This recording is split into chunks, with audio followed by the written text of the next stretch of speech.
Means Rob is Audrey's going to start. I'll follow, and then I'll go to you, and then one of us will go question one, question two, question three, and so on. Okay. I took Awesome. notes on what Audrey said, so I know what we're going to be talking about. That helps. Awesome. Well, all right. Cool. Welcome to Offsite Dirt. We are talking high performance today with Building Performance Architecture Group. We're very excited to have this conversation because his belief systems are really how we align and our belief systems with helping the greater good and designing things that actually help us live healthier, happier lives. Mark, how are you today? And would you mind introducing our guests? Of course. Good to see you today, Audrey. So today we're joined by a close friend and really a leader in our space. So Rob Hosken is joining us. He is from Wisconsin, which makes me like him even more. But his background in architecture and his specialization in defining what we see in our buildings and what our buildings are telling us is remarkable. The guy takes the best camera shots in the business and explains what we see when we look at those photographs and a whole lot more using tech and using his vast experience. Hey, Rob, welcome to Offsite Dirt. Thank you, Mark, and thank you, Audrey. Glad to be here. Let's get down to it. We've got three questions today. Audrey, would you like to kick us off? I would love to. So when we are talking about building energy, or massively increasing building energy efficiency and quality using proven practices, Rob, what does that really mean? What are the proven practices? The proven practices, I mean, a lot of people have put a lot of work into developing the proven practices.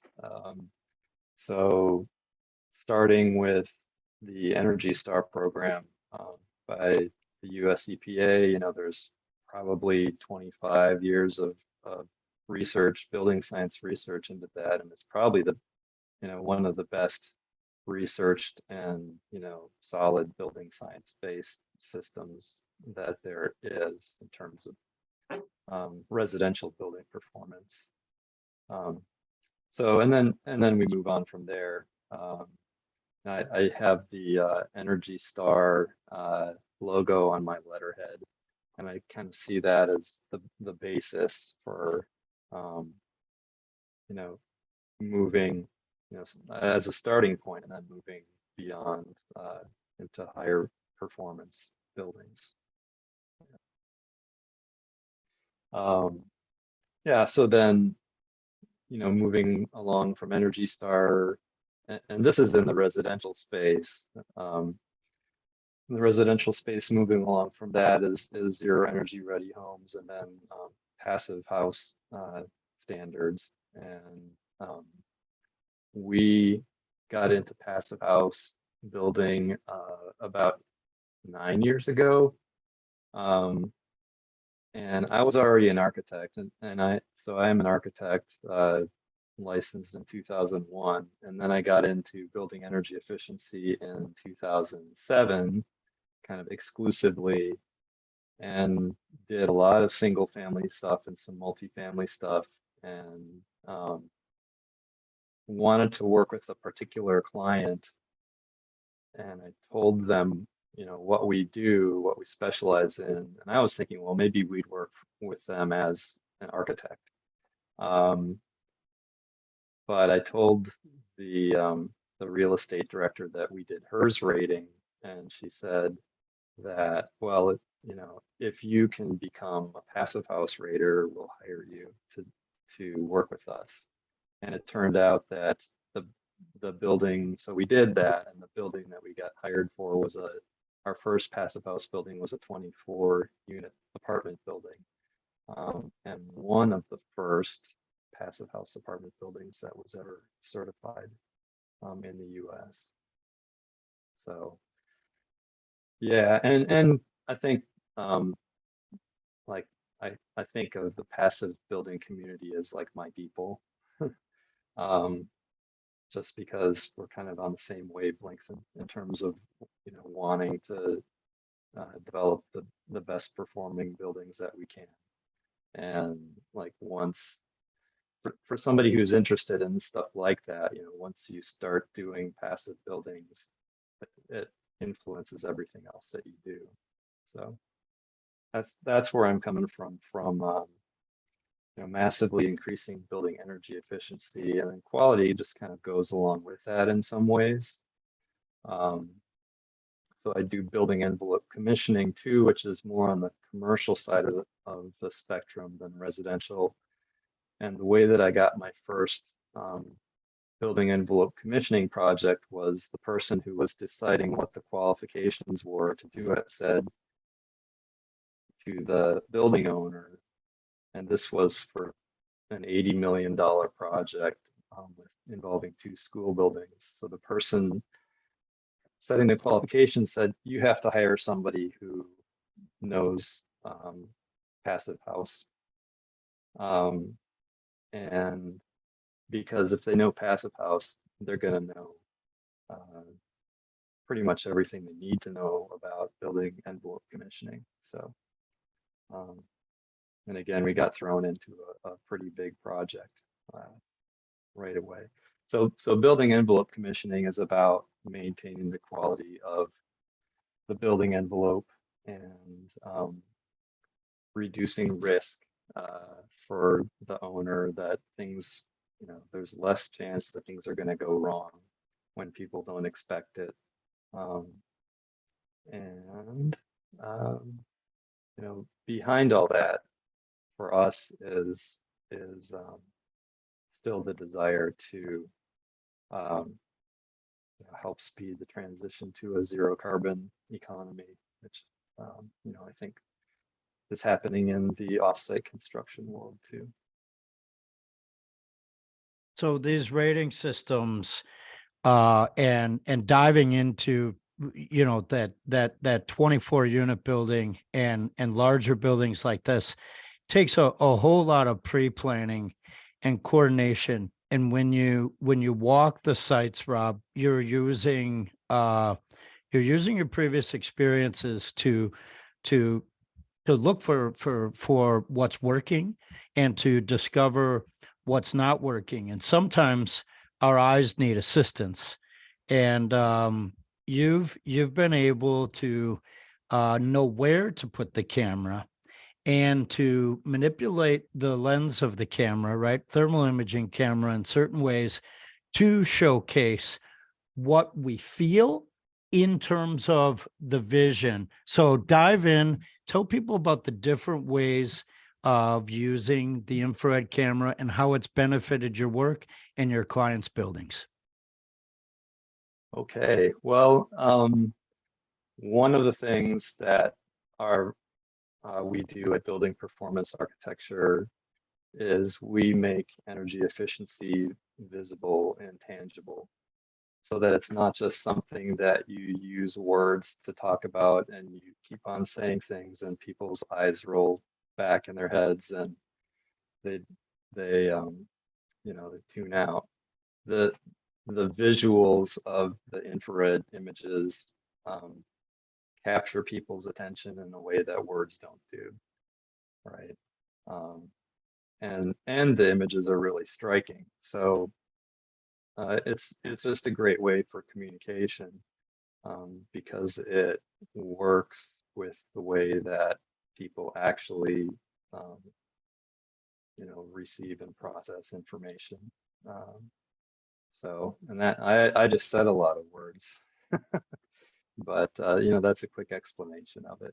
It is our sixth sense, right? Because the words will never do what the photo does. And can you also explain, right? Sometimes we see the images as one spectrum and then as the other. Can you differentiate the main popular ones and why?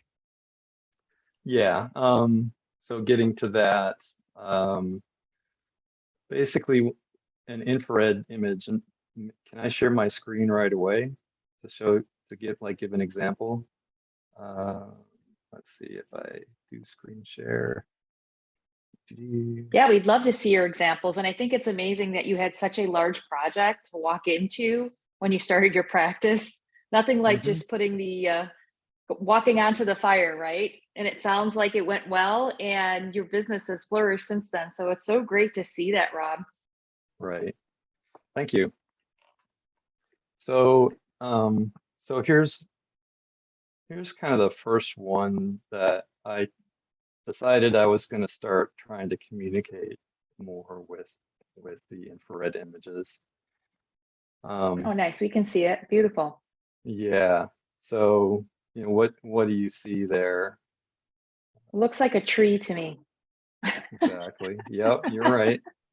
I see the movement from what you would think is lava, right? But it's got to be the energy from Earth through the roots and the capillary channels. Exactly. Yeah. So, Wow. you know, getting back to your question, well, you know, since you just said, wow, Audrey, I'll also say, so I was doing a nighttime infrared shoot of a passive building that I was working on. And it was about 0 degrees outside and there's snow on the ground. And I just turned around and pointed the camera and I saw these trees were like just glowing, you know, with warmth, you know, and they're as living beings, you know, they're drawing up warmth from the ground and it shows they're you know, they're radiating out. So that, you know, that kind of flipped a switch for me. And I, you know, it's like, I gotta start, you know, sharing these things. Because I had, you know, I'd been doing infrared stuff for 13 years or something like that already. And every once in a while I'd see something really cool, but I was just focusing on doing my work, you know, and you know, this one kind of flipped a switch and it's made me think, you know, I'm It gonna shows start you how sharing much that. nature is powerful, and sometimes we need technology to show us the power of nature. And Yeah, this I mean, image does that. right, you can see how they're alive, you know. So Yeah, it's um, incredible. You know, now that I walk through the forest and I'm outside, I'm going to be thinking about this image. And it just makes me so happy to see that there's so much life force around us and we take it for granted. And to be able to see this image, it is so stellar to hearing those stories and actually having the conversation about energy. It comes from so many sources. yep, yeah, you know, the natural world has all of the energy. Mm-hmm. And we're just tapping into it in some ways and kind of think that, you know, we're doing it, but we're actually getting it from somewhere else. So I love that. yeah, yeah. We're not doing it. We're getting it from somewhere else. Well said. Okay, I didn't even know I said that, but yeah. Um, yeah, so Mark, to answer your question, like, you know, with these images, what's being represented, what the camera is getting is it's getting the infrared light, which we don't actually see at all. And so to change it from something that we can't see into an image like this that we can see, the camera assigns a color to the intensity of infrared light. So the darker colors generally are the cooler temperatures and the lighter colors are the warmer temperatures. And then, like you were asking, there are different color palettes that the software can generate images with. So this is one of them. And then there are other ones as well. If I go up, it's going a little slow, but this one is that was the iron color palette, and this one is the rainbow high contrast color palette. So you know, this image might be a little familiar, and it happens to be a passive building stuck in between to old historic brick buildings. And, you know, what do you see about the passive building that makes you know that it's a passive building? That's a question. And So which You're not one it seeing- is. Go ahead. well, the consistency in the middle building is there, right? Versus when you extend to the two buildings that bookend it and on down the road, you're seeing a massive change. And so that word continuity is often what we look for. And from the blue of the windows to the blue of the facade is very close versus Mhm. this blue, red, yellow, and an introduction of green is heavy on the neighboring facades. Yep. Yeah, so I think what makes the infrared, one of the things that makes the infrared images interesting is the contrast. So if that passive building were out in the middle of a field by itself, it wouldn't be, the image wouldn't be nearly as interesting as this one is. So I find that with infrared images, what the things that are interesting are the problems where you can see that there's something going on there. There's air leakage or there's moisture or, you know, missing insulation, and you can kind of, like, the image grabs your attention, and then you're able to shift over into the analytical mode of thinking about it. So either the problems or the contrast between, you know, a super building and other buildings that are more everyday, let's say. Well, it definitely tells a story, and it really does show the energy escaping and the energy savings. Mhm. I think it's like Mark was saying, this is a brilliant way to tell a story. Yeah. Yeah, I mean, there's a lot of information in the images, and so you know, we could talk for a long time about, like, everything that's going on in this picture. At least I could. You know, I could spend our whole interview, you know, explaining the different things that I'm seeing. So I think that's the cool thing about infrared, is that it grabs people's attention quickly, and then there's also a lot there to you know, a lot of information there to give people a good idea of what's going on. You know. This I kind of totally tech, agree. yeah, this kind of tech allows people to ask more questions, but it also helps the foundation of what questions to ask. Mhm. Yeah, so I started posting these things, and I was just blown away by the level of response that I was getting, you know, to LinkedIn posts, and seeing, like, you know, thousands and thousands of people having looked at some of the posts that I did, and that's something that, you know, hadn't happened to me before. Like, you know, kind of reaching, you know, reaching the public with what I'm doing and having a lot of people appreciate it. So that's a pretty cool experience, and you know, things are happening because of that for my company. So yeah. Agreed. Yeah, this really helps us. Well, Rob, in closing, what type of buildings or what kind of projects do you love doing? What is your passion? Is it doing more residential? Is it doing more commercial? Are you fairly along the board of doing both? Before we close, I'd love to know that. Yeah, I like both. You know, in general, if it's a high performance project, that's what I'm interested in.